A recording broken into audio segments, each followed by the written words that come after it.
let's talk about the YouTube adpocalypse. So for those of you who don't know, YouTube is kind of in, I'm gonna call it a crisis. Right now, YouTube is in a bit of a crisis, and it has been since the end of March, so it's almost a month long now that this has been kind of an issue, not just for YouTube, but for YouTubers, and it's essentially, there's not a lot of ads on YouTube right now compared to what there used to be, and for some of you, you might think, that's great, I don't have to watch ads as much. It's like, yeah, but for YouTubers who are trying to do this as a full-time thing, it's definitely an issue, it's definitely a problem because it means we're getting paid less. I'll kind of go into a bit of detail as to what this is and what's exactly been happening in the past month. Odds are you've heard this from other YouTubers, but I'm just going to give my perspective on events and everything like that just because, you know, I like discussing this stuff. I always enjoy talking about YouTube and just kind of the industry as a whole. So while the adpocalypse is only something that's really been going on for the past month or so now, this is kind of a holdover from something that started several months ago with YouTube and their push to try and make YouTube more advertiser friendly and trying to remove ads from videos that didn't qualify. So you might remember hearing about YouTubers talking about getting videos demonetized if they covered certain topics. And I think in particular the videos that were demonetized during this time several months ago, I think it might have been over the summer even, it was people who were doing, it was mostly political or drama, and by drama I mean discussing other YouTubers, sometimes not in the greatest of light. And these videos were generally just seen as either controversial or covered topics that YouTube didn't necessarily feel advertisers wanted their ads on, so videos were demonetized. And that was an ongoing thing for a few weeks, and it kind of just resolved itself. It just kind of became a thing of YouTube stopped demonetizing those videos and it just really wasn't an issue. So it was only a couple of weeks in the process that YouTube was trying to really make that push to make things more advertiser friendly, and then they just kind of let up a little bit and things went back to the way that they were. And that's how it usually is with issues on YouTube. Things last for a couple weeks and then everything goes back to normal. The adpocalypse started back in late March, and it was after the Wall Street Journal posted an article talking about how they found advertisements playing before racist YouTube videos. And this was kind of a wake-up call to advertisers on YouTube, and they realized, oh shit, we might have ads playing on videos that we do not want associated with our brand. And there's kind of a lot of like different aspects to this, and it's not necessarily anyone's fault that it's happening in the first place. YouTube has over 100 hours of content uploaded every minute of every day. That is more content than anyone can watch in their entire lives. It's literally impossible. Like every minute that you're watching something on YouTube, there's another 100 hours that have been uploaded. And yes, a lot of it's not stuff you want to watch anyway, most likely, but still, it would be physically impossible to try to watch everything that's up on YouTube at any point in time. What this means is that YouTube, it's harder for them to kind of police the system. It's harder for them to keep everything in line with, you know, community guidelines, with terms of service and everything. So yes, some videos get through that are racist. Some videos get through that definitely shouldn't be up in the first place. And there are ways that YouTube tries to deal with those videos and take them offline, but yes, some videos get uploaded and make it through the cracks. Some videos get uploaded and have ads on them, and this was one of those instances. So two things happened as a result of this article. The first was that a lot of advertisers pulled their full support from YouTube. They just removed their ads from YouTube. I think the last tally was about 250 companies. I could be wrong, but that was what I had read, was that over 250 companies just dropped their ads from YouTube and they're just gone. They disappeared. They're not here anymore. The second thing that happened was that YouTube started going back to their whole, like, we have to make sure that YouTube is family friendly. We have to make sure that YouTube is advertiser friendly.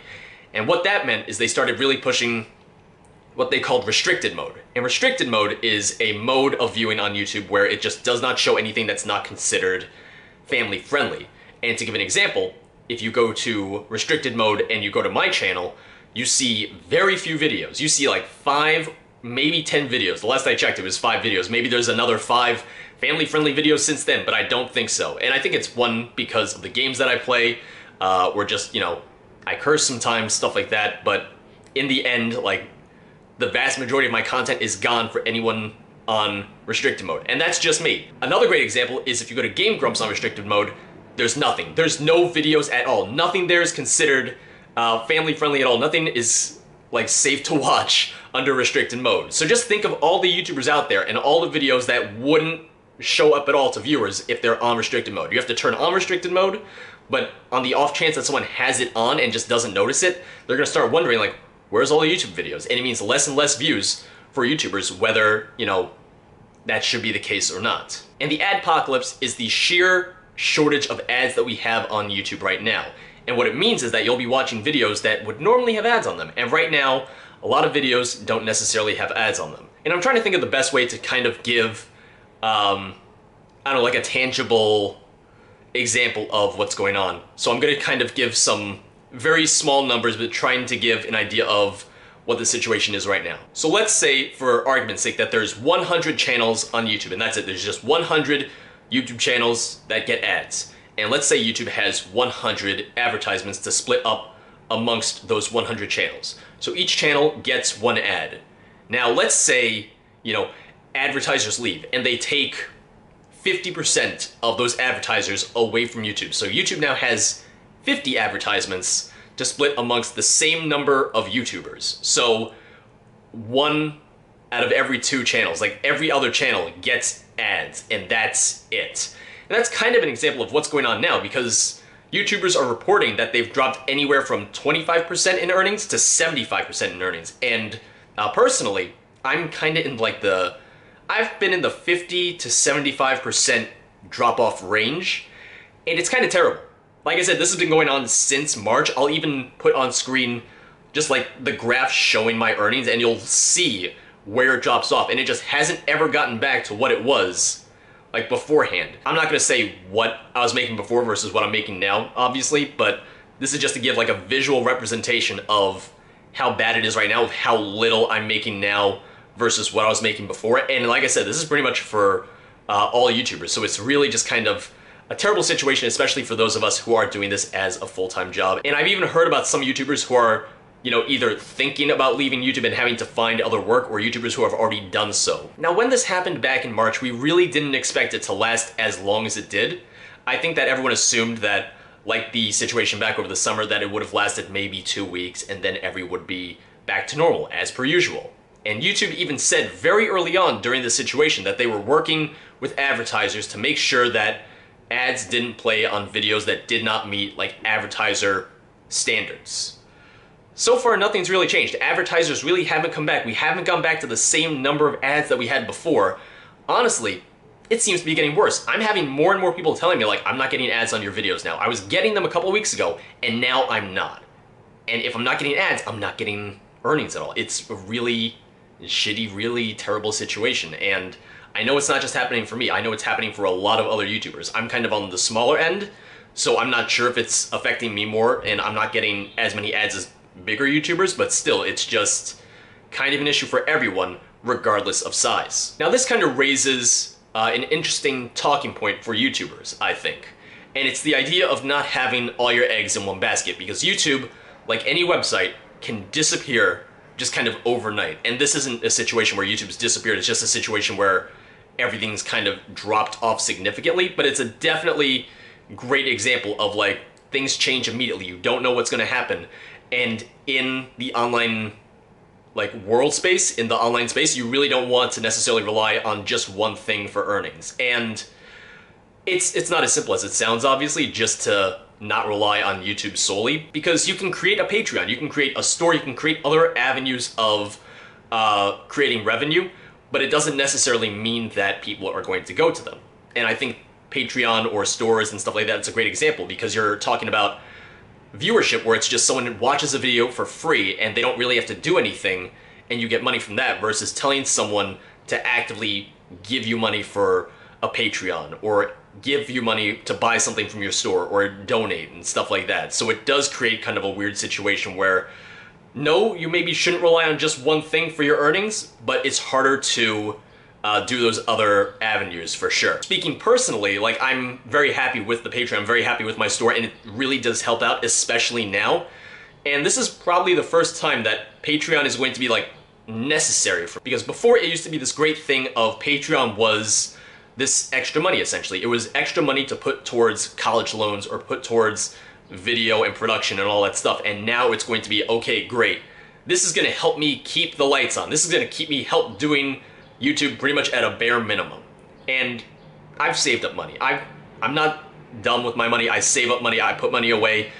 So I'm gonna be fine for now. I will be fine for the next couple months if YouTube continues to have these ad issues. If the adpocalypse continues, I will be fine as long as it's resolved by the summer. If I'm still making as little then as I am now, and we're talking like June or July, then I definitely need to start thinking about what am I gonna do? And that means the possibility of not doing YouTube as a full-time job anymore. That means possibly looking for full-time work somewhere else. And I have my part-time job, which is more of a volunteership anyway than it really is a job. But it would be this thing of, okay, I'm not making enough now to sustain myself. I definitely have to start looking for something that will. And that's unfortunate because I'm sure that I won't be the only YouTuber a couple months from now who will feel the same way if this continues. I'm sure there will be plenty of other YouTubers, if this is still going on by the time we reach summer, that they're gonna say, fuck this, I'm not dealing with this anymore. I know what it should be. I know what things used to be like and it's not getting better. I gotta go. And it's unfortunate. We might lose a decent amount of YouTubers to this issue, and I really do wonder what's gonna happen. I wonder when this is gonna be resolved. I wonder how much longer of an issue this is going to be. Now I'm gonna give some advice to people watching this. I'll give advice both to YouTubers who are watching this and to people who just watch YouTube who are watching this. And I'll start off with people who are just kind of viewers and want to help out, not necessarily me, but just YouTubers in general. What I would say is if you're using AdBlock, just stop for right now. And I realize that a lot of people are gonna be like, oh, I'm keeping AdBlock on, I can't support ads, but if you wanna just help out a YouTuber at the very baseline, it's just like, just turn off AdBlock, just watch whatever ads, just deal with whatever ads pop up for right now. It's definitely gonna help them in the long run, or at least through this weird transitional period of waiting for YouTube to go back to normal. If they have a Patreon and it's someone that you really like, I'd say, you know, maybe just kick like $1 or $2 to them once a month. Like it's not that much, and if you can't do it, then don't do it. But I'm just saying, if you're able to, it's definitely something that helps creators, especially since that's like direct money. It's like direct money to do kind of whatever they need to do with it. Also, just spread the word about the channels that you like. Let other people know what videos you like. Tell your friends, tell your family, tell anyone who might be interested in these videos, like, hey, check it out. Because more viewers means more earnings, and even though it's a decreased earnings rate, more viewers still helps that. Now my advice to YouTubers who might be watching this, just, if this is what you want to do, if you want to keep doing YouTube, whether it's a full-time job or a hobby or whatever it is to you right now, just stick with it. I honestly hope that this is going to be resolved sooner rather than later, and I realize that it might just be a really terrible financial situation right now. Trust me, I understand that, but I think we just have to wait it out. If you leave now, if you leave YouTube now, you don't know if you can come back to this months later and still have the following that you have now, that you'll still get the views that you get now if you just leave it and do something else. Which is one of the reasons why I don't want to just up and leave. I want to see where this goes, whether it's with the less earnings now or whatever comes up. It's like, I want to see how far I can go on YouTube. I want to see where this goes. And if I leave now, I might never have this opportunity again. So that's just something to consider if you are thinking of jumping ship and doing something else just because of how terrible things are right now. It's gonna get better. I'm convinced it's gonna get better. It's just taking longer than anyone would have guessed. So that's pretty much it for today. I just wanted to talk about this. This is something that I was thinking about discussing on last week's vlog, but I realized that would have made the vlog exponentially longer, unnecessarily so. And the other reason I didn't talk about this last week is I was slightly optimistic. I was thinking, you know what? This is gonna blow over. In the next few days, this'll be over, this'll be done, this'll be fine, the adpocalypse will be a thing of the past. And I was wrong. But like I said, still optimistic. I'm sure this is gonna go back to normal at some point. I don't know when, but until then, I'm just kind of being a bit more frugal, not really spending a lot of money on anything. I'm not spending money on anything right now, just my bills, and that's it. Just because it's like, I'm gonna be smart with my money right now. I'm gonna make it count. I'm gonna make it go as far as I can. But that's gonna be it for today, guys. Thank you for watching. Thanks for hearing all about the adpocalypse, the worst thing to happen to YouTube since sliced bread. I don't know why sliced bread is on YouTube. But like I said, if you want to support YouTubers, just find different ways to do so. If you want to support me, I have the Patreon, I have the shirt store, I have Green Man Gaming. It's an affiliate link, so as long as you buy stuff through Green Man Gaming, through my link, I'm getting like a small percentage from Green Man Gaming, from each sale. And all those things really add up. All those things really help right now, especially. Thank you guys for watching. Really appreciate it. I'll see you guys next time. Bye-bye.